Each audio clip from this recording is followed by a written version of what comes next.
বিক্রয় মূল্য কত, বিক্রয় মূল্য কত, উভয় মূল্যের পাশাপাশি থাকবে।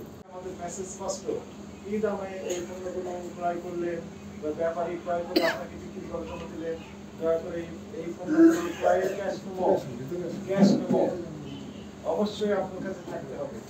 যদি মনে করেন যে একই ব্যাপারী অনেকের কাছে পণ্য বিক্রি করেছেন, তার ক্রয়ের ক্যাশ মেমো হয়তো এক, সেক্ষেত্রে আপনার ফটোকপি রাখবেন।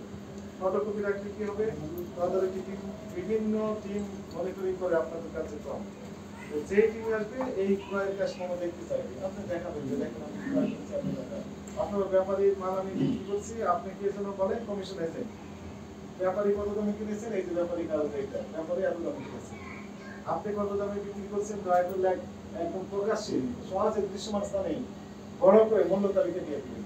আপনি যে সকল প্রোডাক্ট বিক্রি করেন এই প্রোডাক্টের মূল্য তালিকা একদম স্পষ্ট করে বড় করে যেন সহজেই দূর থেকেও দেখা যায়, এরকম ভাবে মূল্য তালিকাটা সুন্দর করে দিবেন। এই মূল্য তালিকা দেওয়ার ক্ষেত্রে অবশ্যই দাম দিতে হবে। মূল্য তালিকার নিয়ম এটি, আমাদের কৃষি বিপণন কর্মকর্তা রয়েছে, উনি ভালো বলতে পারবেন, ওনাদের আইনি বলা হচ্ছে বিক্রয় মূল্য কত, বিক্রয় মূল্য কত, উভয় মূল্যের পাশাপাশি থাকবে। কাস্টমারকে জানতে দিতে হবে যে এই প্রোডাক্ট মনে কাঁচামরিচ আপনি কিনেছেন কত, বিক্রি করছেন কত, তাহলে কত লাভ করছেন, এই অধিকার আমার কাস্টমার রয়েছে, কনজিউমার হিসেবে এই অধিকার আমার রয়েছে, কি জানার অনেক ক্ষেত্রে আমরা শুধু ক্রয় মূল্যই আমরা দেখতে পাই, কি করে বিক্রয় মূল্য দেখতে পাই, কিন্তু ক্রয় মূল্য দেওয়া থাকে না, ক্রয় মূল্য জানান দিতে হবে, এটি আইন। এরপর আসেন, আপনি যখন বিক্রি করছেন অনেকে হোলসেল করেন এখান থেকে, এই যাত্রাবাড়ি বাজার থেকে, আসসালামু আলাইকুম, আশেপাশে যে বাজারগুলো রয়েছে সেখান থেকে অনেক ক্ষুদ্র ব্যবসায়ীরা এখান থেকে কাঁচামাল কিনে নিয়ে ওই বাজারগুলোতে বিক্রি করে থাকে। এখন আপনাদের দায়িত্বশীল যদি আচরণ আমরা পেয়ে থাকি, তাহলে এই সকল নিত্য প্রয়োজনীয় পণ্যের বাজার কিছুটা স্থিতিশীল হবে বলে আমরা বিশ্বাস করি। তাহলে কি আপনাদের দায়িত্ব, আপনাদের আরেকটি দায়িত্ব হচ্ছে, আপনারা যখন বিক্রি করছেন এই সকল পণ্য, দয়া করে পাকা ক্যাশ মেমো দিবেন।